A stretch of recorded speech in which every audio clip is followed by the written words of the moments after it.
And joining us now to talk a little bit more about the market reaction to those latest inflation figures in the United States is David Doyle. David is head of economics at Macquarie Group. And David, it's great to have you back with us. And I was saying earlier that it felt like the markets leaned into the part of the inflation story that they liked the most. In other words, this idea that there's enough on the table that could convince the U.S. Federal Reserve to cut interest rates as soon as next month. What did you see in the numbers?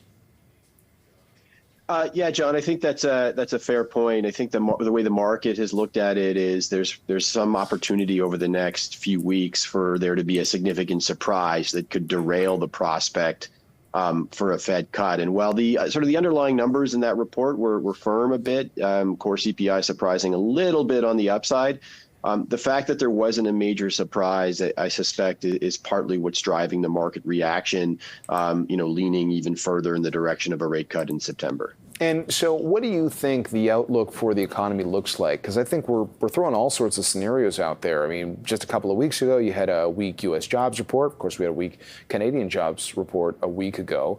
And so that got people worrying about a slowing economy, and they wondered if, trade factored into that. Then today we've got a story of somewhat muted inflation tied to trade. I wonder what the overarching theme is with where the U.S. economy is headed right now, in your opinion.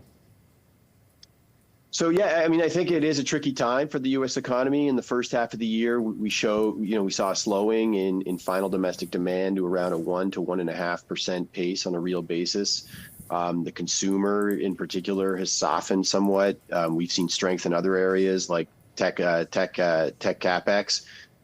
So overall, you're looking at a softer U.S. economy than you had in 2024. The concern we have for the second half of the year in the U.S., John, is that you would see more of these inflationary pressures coming through, and that would be tricky for the consumer to absorb with nominal wage growth, remaining in its recent range. That looks to, potentially still be on the table. We'll be watching the numbers going forward, but it certainly looks as though the U.S. economy in 2025 has been a fair bit slower than what we saw in 2024. I think, interestingly, from a monetary policy standpoint, though, we haven't seen that yet, lead into too much of a rise in the unemployment rate. And I think part of that is the lower immigration numbers that have been had in the U.S. So it just means that there's fewer jobs required every month in order to keep that unemployment rate stable. Now, I want to compare the U.S. story to the Canada story because as we move into September, everybody's going to be talking about central bank moves. And right now, when you look at the traders and their expectations, there are higher expectations that the Fed will cut compared to the likelihood that the Bank of Canada will cut at its next meeting. Now, mind you, obviously, the Bank of Canada had been more aggressive early on with interest rate cuts. But I wonder how you would compare the Canadian economic backdrop and how the Bank of Canada's got to think about things if ultimately we do see a rate cut in the United States. Yeah, so look, I think for the Bank of Canada, it's a little bit tricky, right? In the sense that you've had a rise in the unemployment rate. We're hovering around 7%, maybe slightly below that in the most recent numbers. But that increase in unemployment, actually doesn't feed through and affect too strongly the Bank of Canada's decision-making process because, of course, its core focus is on the inflation data. And I think that's the big difference with the U.S. Fed, where they have that dual mandate, and they both want stable prices, but also have a mandate to pursue maximum employment. So when in the U.S., when they start to see the employment data or labor market weakening, it says, okay, well, maybe it's time to start lowering the policy rate.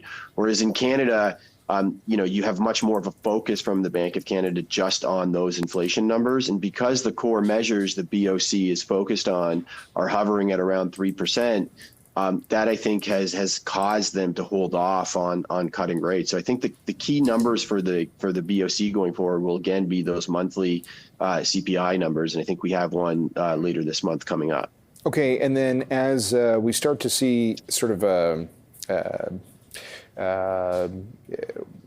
as we move into the tail end of the summer, we've got the Jackson Hole meeting. You've got a myriad of central bankers who all get together, and I wonder if you think there will be almost some kind of global message from these figures on what they are seeing right now. Because at the end of the day, there were a lot of fears around tariffs. I think so far we have seen what appears to be sort of a resilient economy in the face of that, maybe the ability for companies to eat some of the costs associated with tariffs in the short term. But when all is said and done, when we look at the global economic picture for 2025, what do you think the message from these coordinated central bankers might be? Look, I think I think you're going to see I think you're right in your description about the economy in the U.S. and how it has proven to be, even though we've seen a slowing, it's proven to be more resilient than many would have anticipated, given the degree of the tariff shock that has come through from the Trump administration. And I think one of the key parts of that is that you haven't seen significant retaliation from U.S. trade partners. I'd leave Canada as the exception to that rule, but by and large, we haven't seen other countries retaliate against U.S. tariffs, which I think has lent itself to that resiliency. I don't have a clear read on what you're going to get at a Jackson Hole. I think that likely you'll see maybe some commentary from, Fed officials suggesting that they're concerned with their labor market. I'm not sure you're going to get some sort of blanket unified message. I think by and large, central bankers are going to be responding to what they see in their domestic economies as being appropriate policy.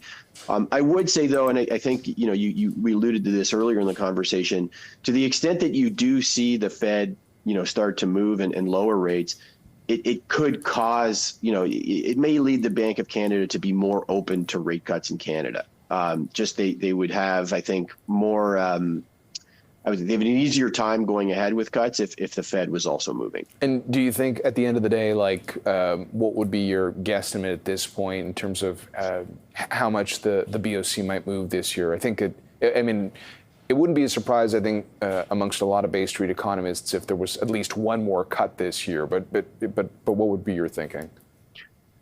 Yeah, we still have two penciled in our forecast, so 2 25 basis point cuts, 50 basis points total. I'm not sure if they'll go in September. Maybe it's not until October that they start to move in that direction. But our sense is that there may be a little bit of a further rise in the unemployment rate ahead. And while that's not core to the BOC's mandate, I think the widening output gap might lead them to think, okay, well, maybe there's more subdued inflationary pressures coming in 2026, and we might need to get ahead of that with a couple of cuts and with careful language surrounding them. So that's our baseline forecast, John. Okay, David, thanks very much. Good to have you back with us, David Doyle of Macquarie Group.